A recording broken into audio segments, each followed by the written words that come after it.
as Adriana already mentioned, I'm going to be talking today about forgiveness.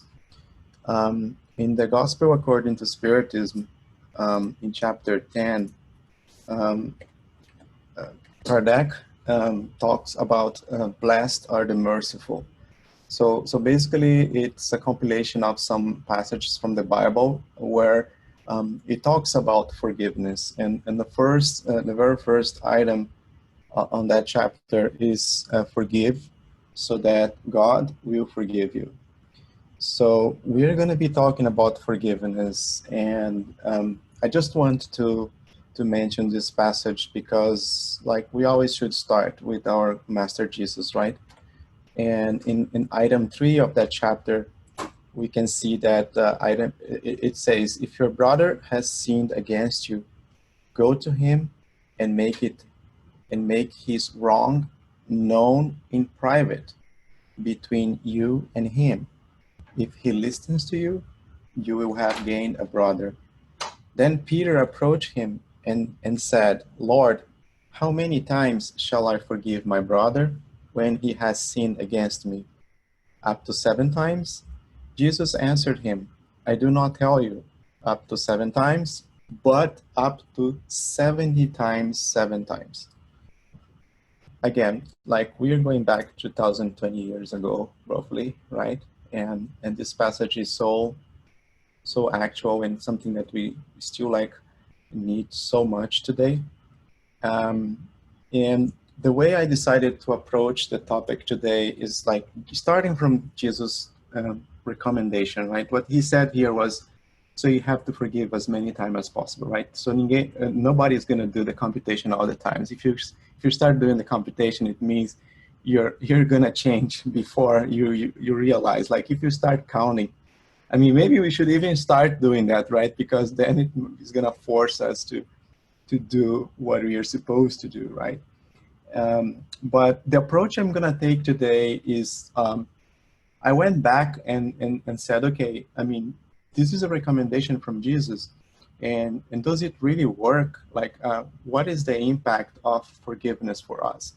And today, like, 2,000 years have passed, and we have like made so much progress in science, and it's what's very interesting today is that there are so much work, research targeting exactly this forgiveness, and what is the impact that forgiveness has in our own health.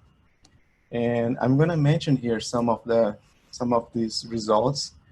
And the first one I want to mention is actually a work very close to us. It's from Stanford, Professor McGonigal.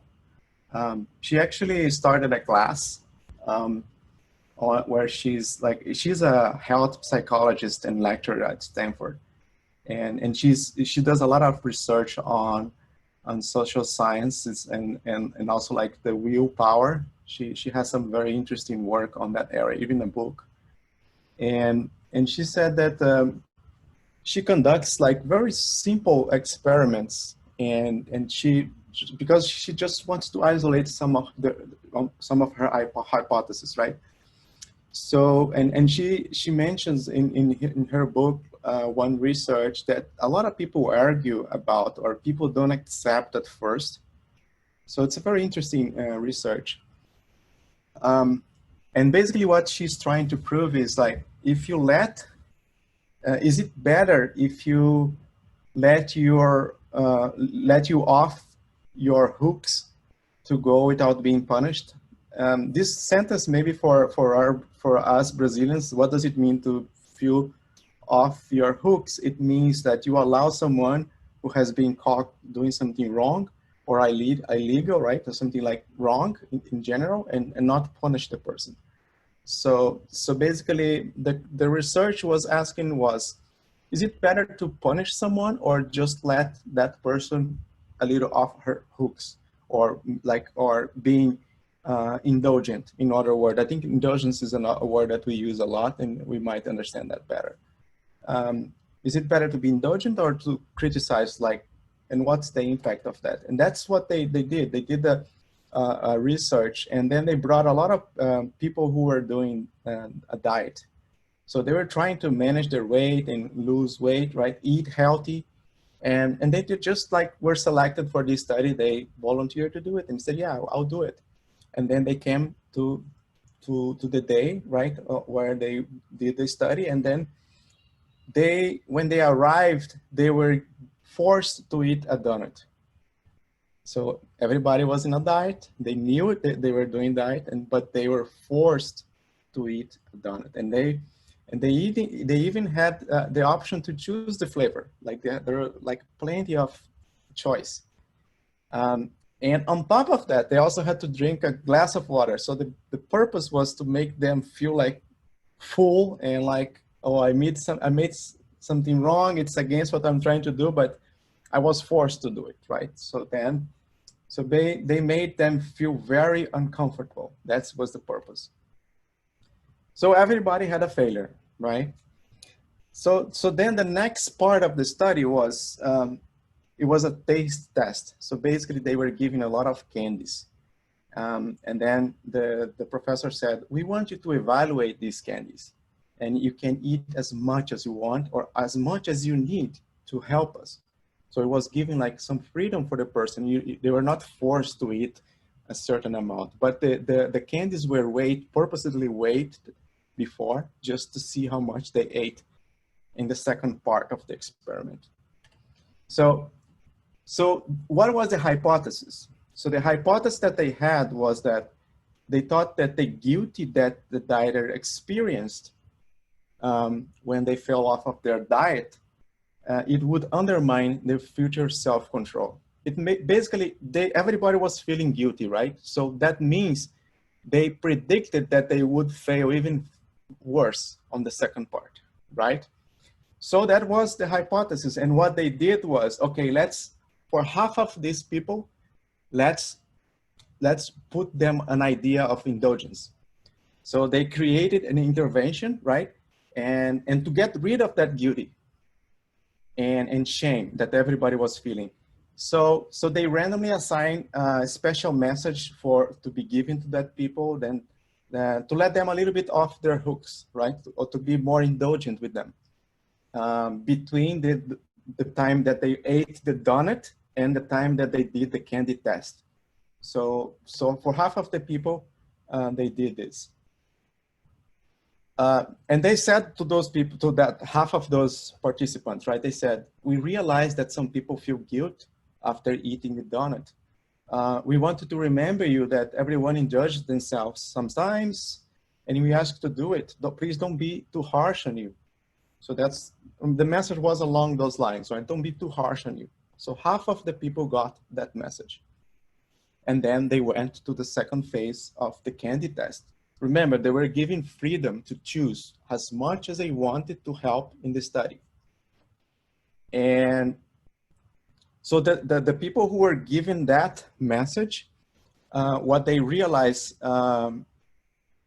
is that after they went, they ate half as much candies as the group that were not given the indulgence message, which is the opposite of what people think, right? Like you think that, oh, maybe if I punish myself and then I'm gonna, next time when it comes, I'll be more like vigilant, right? That's what we think about that, but that's exactly the opposite what happened in this experiment.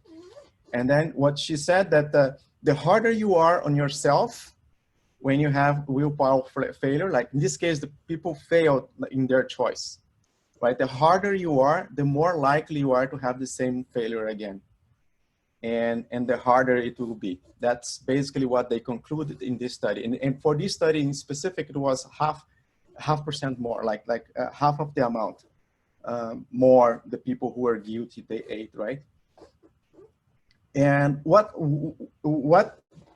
can we conclude from that is that this has to do with the basic fact that whenever we are feeling stressed out, we are feeling guilty, we're feeling ashamed, it causes our system to work differently, right? So we put ourselves in a mindset that we are more susceptible to immediate gratification. So basically our brain starts to start for something to compensate that state. And that's basically what happens. So it causes more temptation, it causes more anxiety. And that's the state that leads people to do even like more damaged things, right? So so basically the conclusion was that whenever you're harsh on yourself, it's worse. Then we can extrapolate that conclusion to when we do something wrong in general, right? So in this case, it was related to diet. But let's say we all come here, we have like the Spiritist doctrine, we study about the gospel, right? And we do make mistakes, right? And how do we go about those mistakes? And then sometimes it's our own mistakes, or it's someone else's mistakes against us, right? So sometimes it's someone that you lend some money and that person doesn't pay you. It could be some child abuse. It can be things that happen in your infancy that you still like we carry up to today. So the harsher we are on that, like the worse it is gonna be even for ourselves. So basically so we can conclude that this applies to anything that we do, like the feeling. That's why we always say that we should not never feel guilt, but we should feel responsible. I think in this scenario, the Spiritist doctrine help us a lot, because it doesn't take us our responsibility when we do something wrong.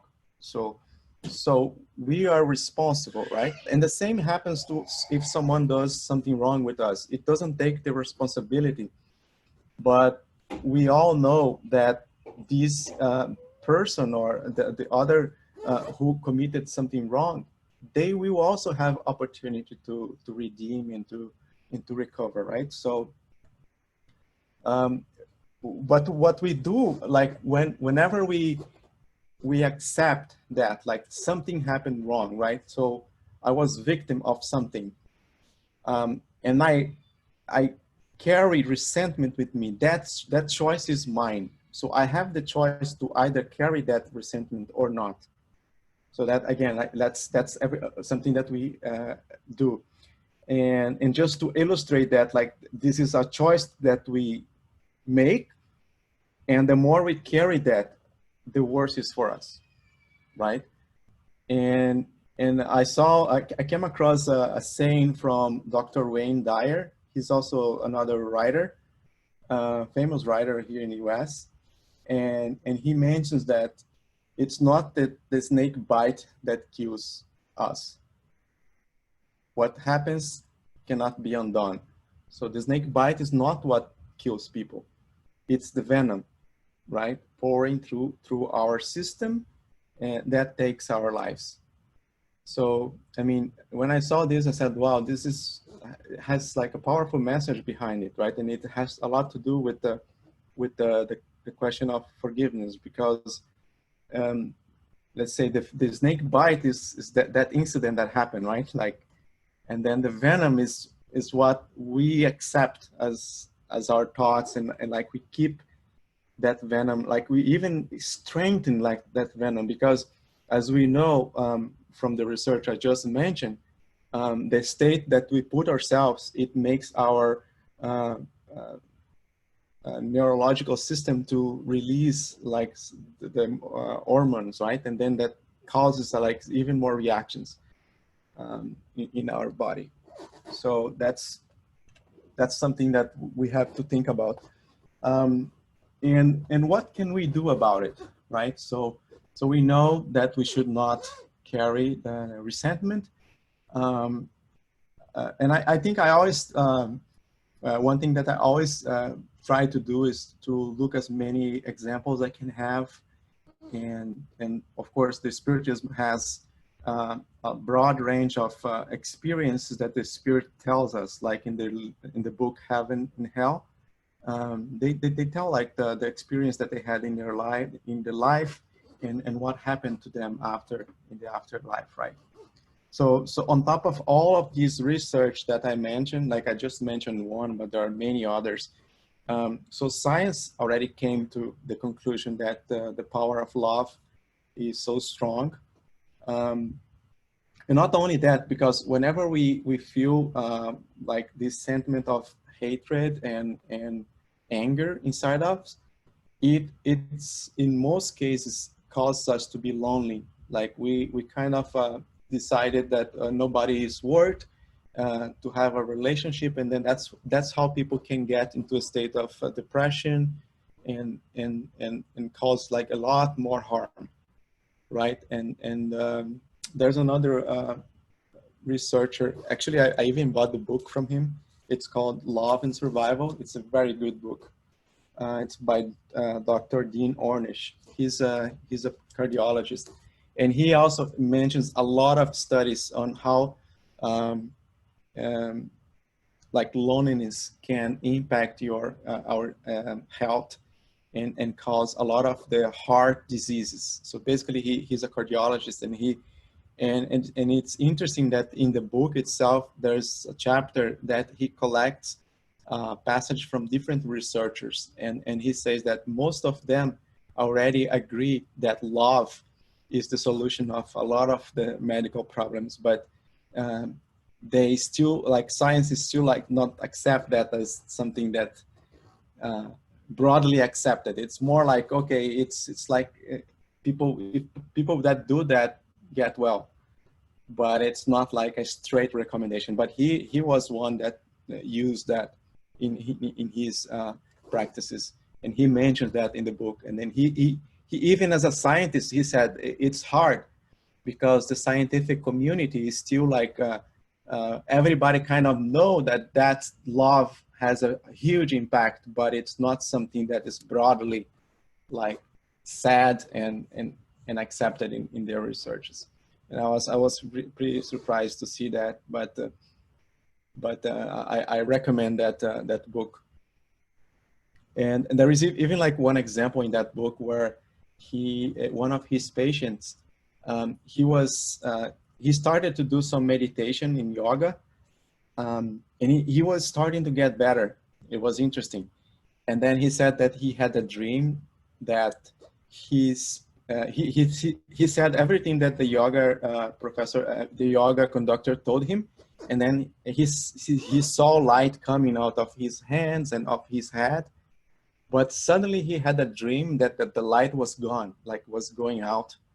And it's interesting to say, I mean, to see that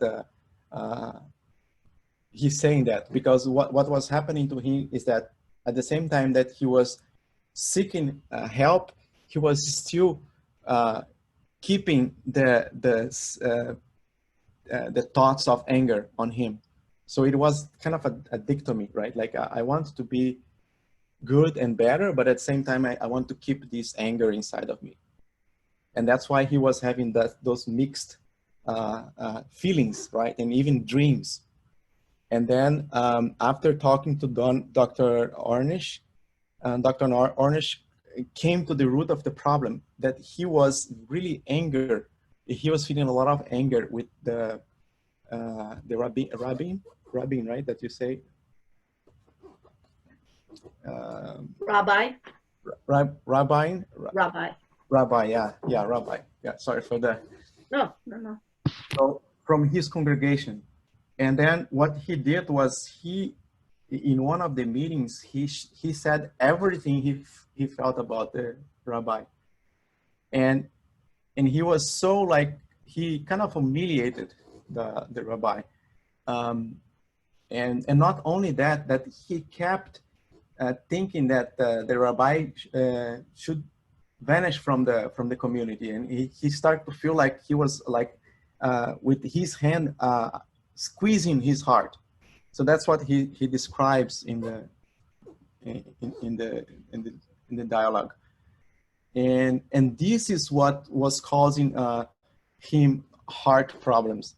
And Dr. Ornish was puzzled why he had heart problems if all of his parents, like grandparents, nobody had heart disease, and only him showed up that disease. And then when he found out about this, and he said, oh, you need to forgive, but you need to do that because you humiliated him publicly. You need to go to the community and talk about this problem. And then he said, oh, I can, his name was Jim. And then Jim said, oh, but I want to talk to him in private. So we saw here that we should talk in private, right? The message from the gospel. But in the beginning, he didn't talk in private. So he talked publicly. So the gospel recommends that we should talk privately. Maybe if he talked in private in this case, as the gospel suggests, he would have solved the problem without creating this bigger problem, right? But now that he created, and Dr. Ornish was like very hard on him on this aspect, because he said, because you talked it publicly, what happened is that other people in the congregation now are having the same problem. So it's very interesting to think that on that aspect, because if you say something bad about someone else, you don't know what the other people will think about, right? It might have happened that other people also started to develop the same anger because of him. And then he said, okay, yeah, makes sense. I have to call the congregation and I'll tell them that I was very wrong in what I did. And we're gonna find an alternative solution for this. And he said that after all the dialogues, that's what he did. And he said that 1 month after he did that, he already started seeing differences in his follow-ups. And because he was always doing like some of the exams. And he said that after 1 year, he was fully cured. So he didn't have any heart problems anymore. And just because of the way he was handling that. And also not only that, but he was with his wife, and his wife also told Dr. Ornish that, oh, he's always using anger as a way to solve his problems. Like any difficulty that he anchors himself in anger, and he thinks that this is the way to go. And then that's also a part of the change that Dr. Ornish provided to him. Like, you need to change the way you approach things. And it's, again, like another example that is very powerful and shows us that how can our acts can impact our own health, right? And in this case, just keeping resentment, feelings of anger. But how can we, like we know all of this, but what can we do, right? As part of the goal of this talk was also to talk about the prayer of Saint Francis. And in the prayer of Saint Francis, it also talks about forgiveness. And I'll just read the beginning and then I'll tell another story before we finish. So the prayer of Saint Francis says, Lord, make me an instrument of your peace. Where there is hatred, let me sow love. Again, it's a very powerful message, because where there is hatred, so where there is hatred, right? So we have hatred inside ourselves.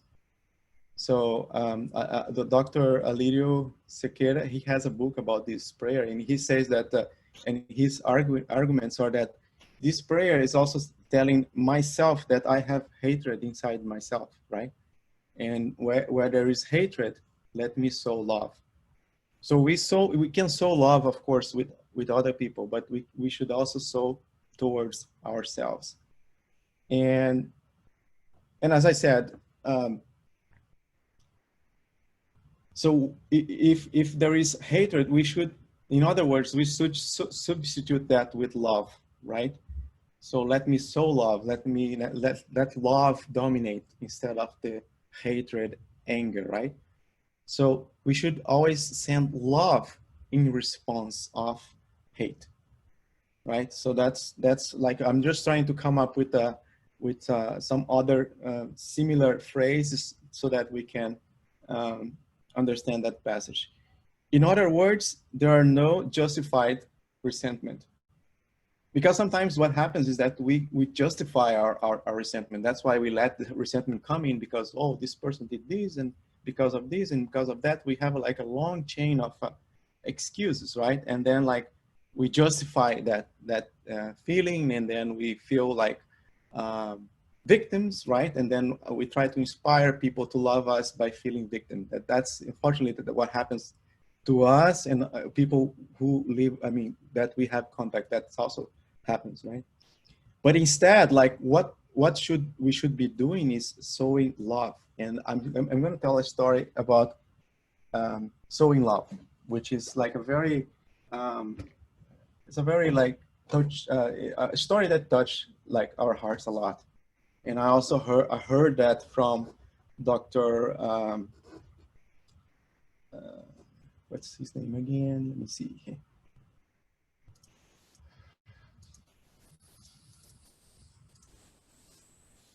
Winder, right?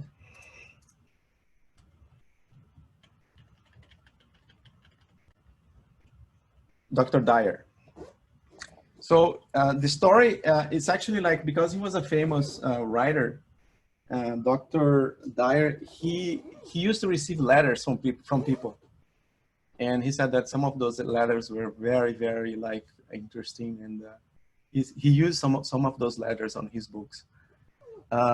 And this story is, he called it the Teddy story. And it's a very good example of how to sow love. And it's a true transformational story that he received. As I said, it was, he had people who constantly wrote to him, right? And it was a story about Teddy and an elementary school teacher called Mistress Thompson. Mistress Thompson, she was a fifth grade teacher. And he said that in his letter, it started by saying that Mistress Thompson, on the first day of the class, she told a lie to her students. She told them that she loved them all the same. So it was a lie. So that's how the story starts. And it was impossible because in the front of on the front row, there was a kid named Teddy Stoddard. So she watched the year before. She knew about Teddy. So like in schools, you know like the kids who needs more assistance, right? So Teddy was famous for that. So she watched him the year before, and she noticed that he did not play with the other kids, and she also noted that his clothes were like messy, and he constantly needed a bath.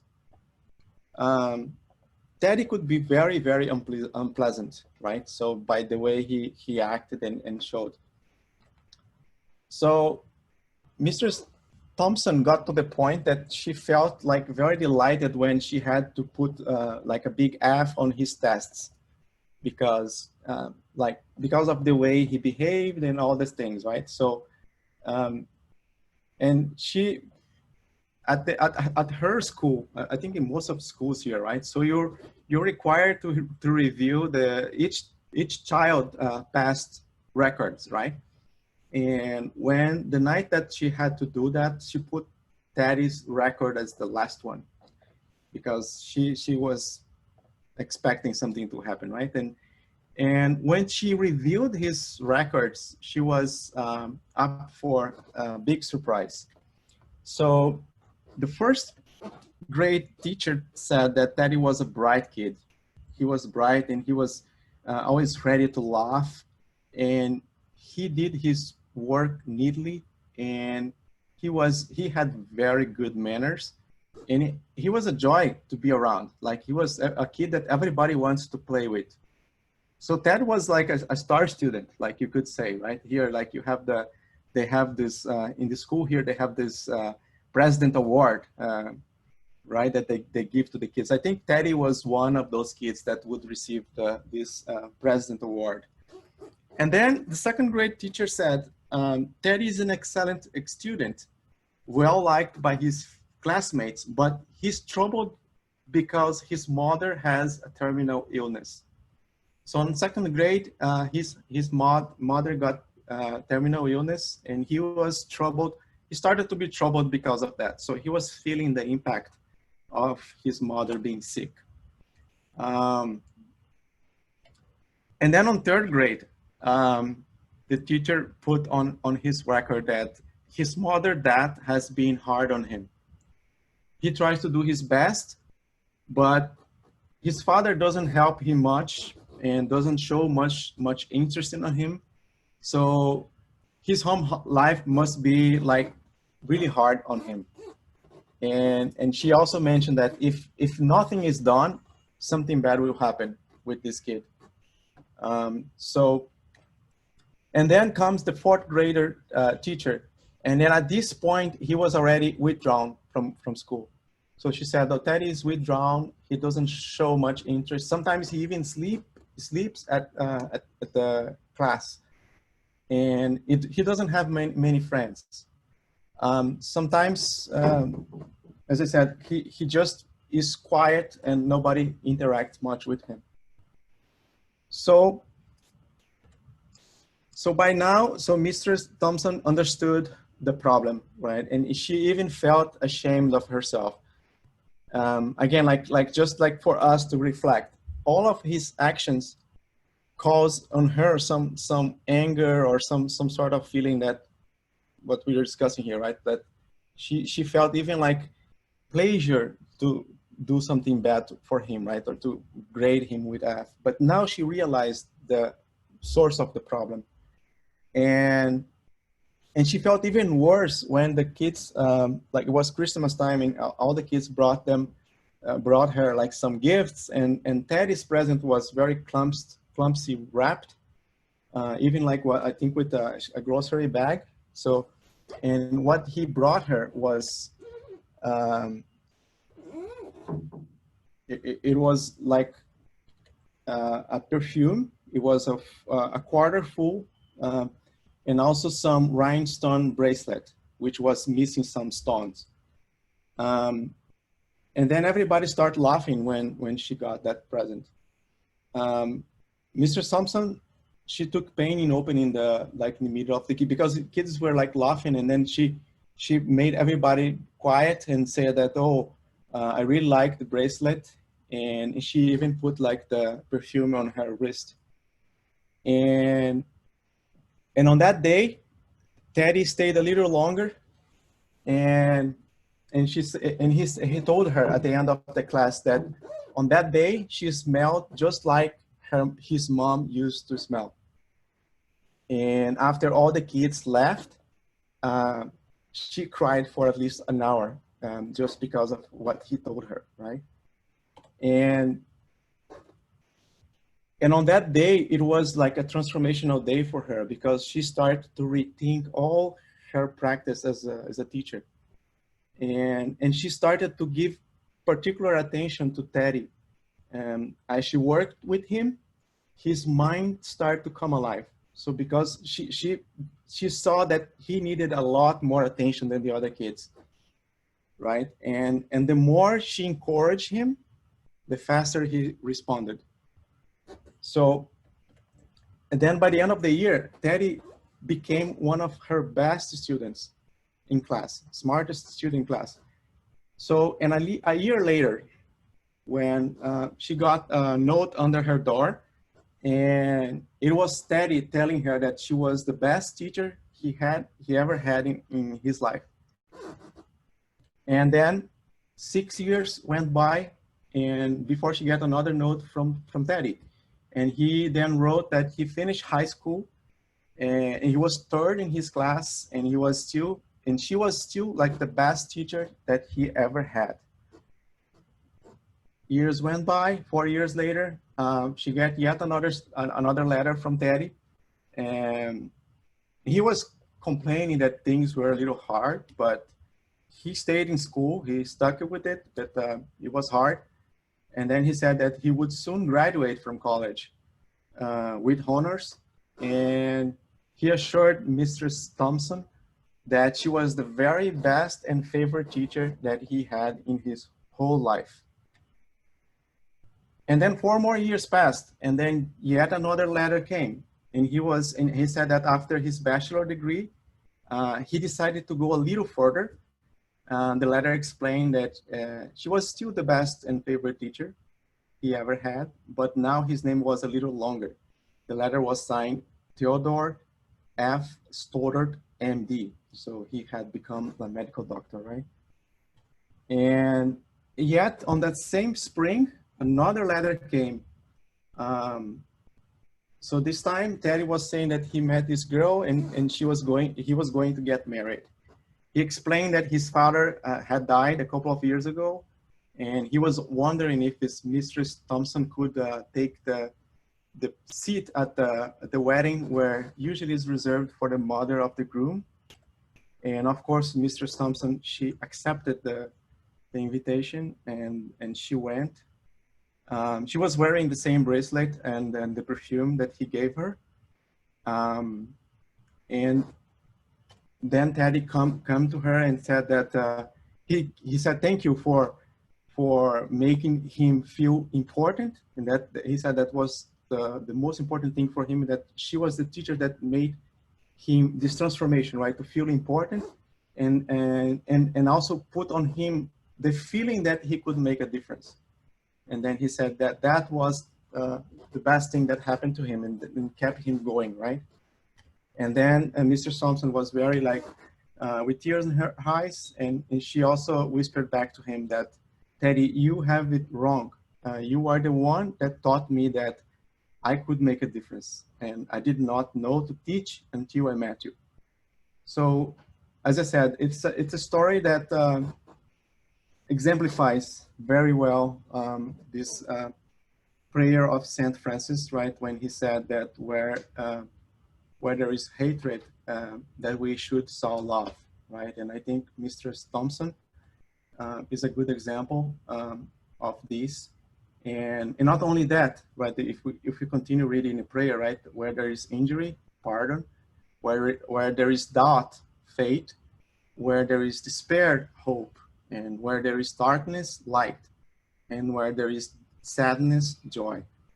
So again, like, it was a situation that happened to the teacher that made her change the way she sees life, right?